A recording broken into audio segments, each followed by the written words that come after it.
Good morning, Trump's family. Have a good day and God bless you.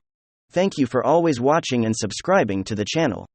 Alright, without further ado, let's get into the news. And base candidate for Arizona Governor Kari Lake is absolutely opening up and widening her lead against Katie Hobbs in Arizona. And the Democrat Party is panicking that the Arizona Democrat Party is panicking. The Republican establishment is panicking because they understand what Kari Lake represents.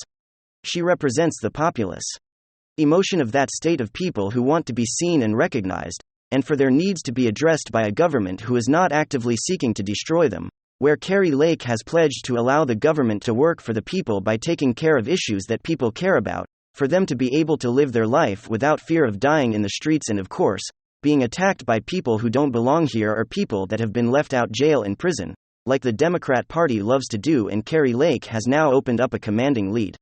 And Arizona, especially after Katie Hobbs had declined to even do a basic debate with Kari Lake, which prompted Kari Lake to go ahead and open the Ask Me Anything podcast, where voters now can just call directly and ask Kari Lake what she thinks about issues versus Katie Hobbs, who is of course in plot and using the Joe Biden strategy of 2020, and hiding away from the voters and hoping the Arizona media along with the national media will carry her to victory. So let's kind of dive into what we have here. And it talks about Kari Lake. Why didn't her lead over Democrat challenger in Arizona? So here it is. Arizona Governor Polling Trends by Tallis Guard Group. As of August 27, Kari Lake was ahead of Katie Hobbs, 46.5 to 45.8. Well, recent polling of September 15, that was about a week ago, shows Kari Lake opening up the lead even further, Kari Lake at 50% while Katie Hobbs is at 45.6. That's a 3.7-point swing towards Kari Lake. More and more people are coming to the realization Kari Lake is the real deal. Kari Lake actually cares about the issues of the people of Arizona, and Kari Lake wants to solve many of these issues, which is impacting the people of the state of Arizona. And while of course, Katie Hobbs is too busy thinking of ways how she can enrich herself, her friends, her family, her cronies with the taxpayer money of Arizona, Kari Lake is actually laying out a plan for the thing. Yeah, here's that event I was talking about. Join Kari Lake's first Ask Me Anything event tonight at 6 p.m. for a chance to hear from Kari Lake and register. Yeah, there you have it. There you have it. This person is not afraid of questions. She's not afraid of transparency. Unlike Katie Hobbs, who has taken a position of, hey, I'm going to hide, I'm going to let the mainstream media carry the brunt of the work for me, I'm going to hope that they smear my opponent, I'm going to hope that the national media smears my opponent while I continue to stay in the shadows, so that way, when people go to the ballot box, they'll be like, oh yeah, Kari Lake is such a list, and they check the box for Katie Hobbs. Unfortunately for Katie Hobbs, I believe this is going to backfire, just like it backfired for Biden. However, in a few states, there were a lot of things taking place behind the scenes in the early evening hours where we know what took place anyway. So Kari, I truly hope the state of Arizona does the right thing and elects Kari Lake as their next governor of the state of Arizona. So do you live in Arizona? Are you one of those individuals who are supporting Kari Lake?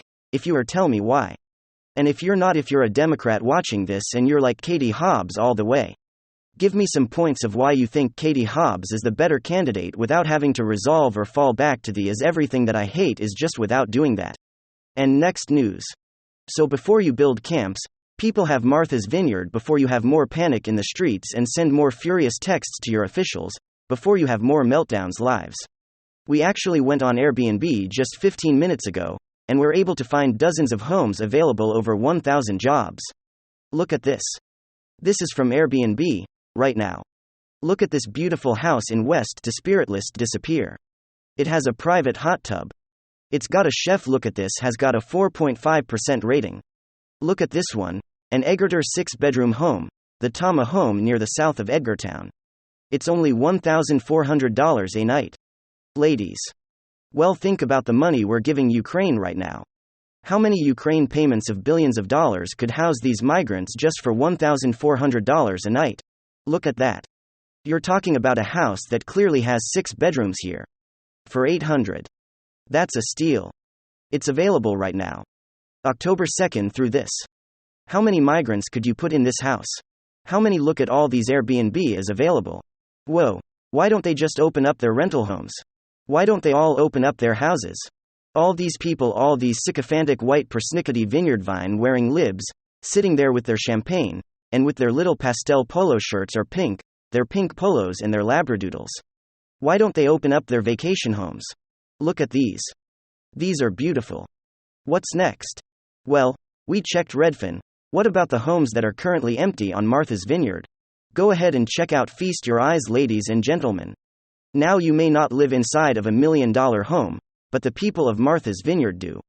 Look at this map. This is the map of available empty houses on Martha's Vineyard right now. Look at these $15 million, $9 million, $26 million houses, $8 million houses sitting there on Martha's Vineyard. What did these houses look like? Wow, this is an $18 million house on Cracks Tuck Cove, a road in Edgartown, Massachusetts. Look at that pool. These migrants crossed the Rio Grande. They can clearly cross that pool, migrants. Look at this house. It's available. It's totally empty. We went through the photo as totally empty. No one's living there right now. Look at the pool house. There's a pool house. How many migrants can you fit in that pool house? Look at this. A 7-bath, 6-bed, 8,000, 9,000 square foot home. They definitely didn't include the pool house in that square footage. I mean, you have rules and regulations against that. Look at this. Look at the property itself as a 10-acre property. You have how many lean-tos? How many tents? How many mango carts? How many? Got dark barbecues? Could you fit on this property? How many guys? This is so simple. Bring the beautiful culture of our South American neighbors to this house. This house so white, so privileged, it's time for a little diversity to be added to this place. We searched, they got plenty of houses available. By the way, Mr. Diversity, the king of diversity, the man who lectured us for 8 damn years about how white and how evil this country is, a man went to live in one of the whitest places in America, a man who put his family's home in a moat away from the rest of society. A man named Barack Obama and Michelle Obama. This is their house. Look at that. It's on 30 acres. It's got 7 bedrooms. It's got 10 baths. This house has nothing but space. They're empty nesters, their kids are in college. Where's Barack Obama opening up his house to these migrants? Where is he? Where's Barack Obama? Why doesn't Barack Obama's house look like this? We did an artist's rendering of what Obama's house should look like if he were to welcome not just the migrants that were flown there by DeSantis, was just like a small amount. But like how about 1,000 migrants as 50 about 1,000 migrants? There you go. It's the same photo. That's what Obama's. Where's the porta johns? Where's the tents? Where's the little fires, the barbecue on the beach? Bring in the boats. But get the boats just come straight from Cuban Obama's beach. He's got you can see Obama's got a private beach, a little dinghy there, that you could get the porta johns. Obama's net worth, like $100 million, maybe more, pretty good from just a poor boy from the south side of Chicago. So why not Obama's house? Throw him in. He's got the room. He's got the space. Let him run. That's what Obama's house should look like if Obama lived by his own standards. But you see, Obama will never live by his own standards. He is going to force you to live by his standards. He would never. Now that would have been his neighbors, Steven Spielberg, Amy Schumer, Bill Gates. Those are Obama's neighbors. None of those people are swinging open their homes. Where was Barack Obama on the tarmac greeting these migrants? No. Instead, they are treated like a disease. Now Obama, of course, has a penchant for locking up children in cages and locking up migrants in cages. We're thankful he's not doing that. But here we go back to the article. Do you know that in Martha's Vineyard, they had to run and do an emergency run to grab a Hispanic girl out of class? Visceral story. Drag a Hispanic girl out of class. Her name is Maria Sanchez Rosa. She was born in Colombia, and the lives of Martha's Vineyard got up off of there. But they're their vineyard vines clad caucuses, and had to set down the latest copy of Home and Garden and sprint to the high school to grab the one Hispanic girl who was there and demand that she act as a translator because none of them spoke Spanish. Real story. Maria Sanchez Roa, born in Colombia, said she was recruited to serve as emergency labor and translator. I was at home watching Princess Diana videos and my mom burst through the door and said, "We have to go to the high school. I'm here because I'm a Hispanic kid who speaks Spanish." Martha's Vineyard had to drag a young Hispanic girl out of her room because none of the elitist lives on that island spoke Spanish. They dragged her in and shukrans. And what are they saying? What are these words? We're so scared. Please help us. President Obama's house is worth $11 million. President Obama did not offer once for his house to be used for the migrants instead. According to Governor Charlie Baker of Massachusetts, barracks will be opened in nearby Cape Cod to house the migrants. We do not have enough housing for the people living here, says Eric, who probably owns 2 or 3 rental properties. I think we have that image, by the way. We were able to snoop into, according to a user on Twitter, we were able to snoop into some of the private listservs in Martha's Vineyard, where the Martha's Vineyard, HOI Polloi and elite are now turning on each other, like rats, shaming each other for having vacation homes, multiple vacation homes, and not allowing the migrants to stay at their multiple properties. Helen from Vineyard Haven wrote, "Now I see where they want a giant school in Vineyard Haven. I've been in tears for a week over the taxes going through the roof, worrying about how to pay them. I can't take much more of this. I'm a senior. I'm a 7th-generation island native, and I live on a fixed income." They declared a humanitarian crisis in Martha's Vineyard, over 50 migrants, they're putting them into camps. That's what they're going to say. They're making them live in squalor. They're forcing them to sleep on the floor. Yet these liberal scumbags won't open up their palatial vacation homes, or their current properties on the market. 1,000s of them. None of these people will open up any of their properties for the 50 Venezuelans that just landed on the island. This is called the virtue signal. The iron law of wokeism and leftism is that we will never live by our own standards. We will only shame you and call ours "I was virtuous," but the moment we have to put $1 into the tithe dish, the moment we have to walk across the street to help the homeless man get a meal, this image starts. Let's go up to the top. This is a screenshot of a Facebook post in a Martha's Vineyard private chat. Find them permanent housing. I'm sorry, I thought there was a housing shortage here. Here's lives freaking out. Martha's Vineyard lives freaking out about housing these migrants. Do you need anyone to help in the evenings? Can we give them clothes? Can we just come and give them nice clothing? Here's another from Martha's Vineyard. What else do they need? Says a dude from Martha's Vineyard.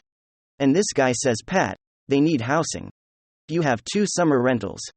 Oh, it is getting spicy. In Martha's Vineyard, man, the clam bakes are gonna be hot this summer. In Martha's Vineyard, boy, you are going to have some people that will not be invited to the Blue Crab Cook-Off this year. Boy, you better get your chowder spoons ready, baby. Because Pat and Tom are no longer friends. Little Martha's Vineyard. Pat. They need housing. You have 2 summer rentals. This from a private chat in the Martha's Vineyard Facebook group. Whoa, look at Pat too. By the way, look at Pat, Jimmy Buffett fan. This guy is acutely, huge proponent of migrants and migrants flooding into America who loves it. Pat's pads probably posted so many memes, BLM memes. No human is illegal memes. Pat's the kind of guy that sits there and says that people who wear MAGA hats are racist. Yet Pat's got 2 rental properties on the island. I wonder, are Patch rentals among some of these on Airbnb? Let's go look and see if we can find one to pass rentals. Hey, Pat, one of those your rentals, buddy?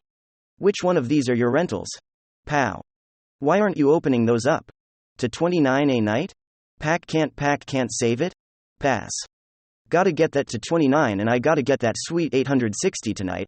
Those miners can't pay us back, Mr. Penniless. They give all their money to the coyotes to get here and the human smugglers. They endured all sorts of how on earth in order to cross the border illegally. And Pat? Boy, Pat thinks it was total extremism and racism for Trump to want a paltry $5 billion to build his border wall would have prevented this in the first place. But hey, Pat said no more money to the racist policies of Donald Trump. But oh, Pat's not able to open up his 2 summer rentals to these migrants. Boy oh boy, man, it is getting spicy in Martha's Vineyard. Martha's Vineyard, ladies and gentlemen, has declared a humanitarian crisis. According to Breitbart.com, Martha's Vineyard officials are freaking out. Over 50 criminal migrants flown into their town. Thanks for being here, folks. Big hug. Ciao. Goodbye. God bless.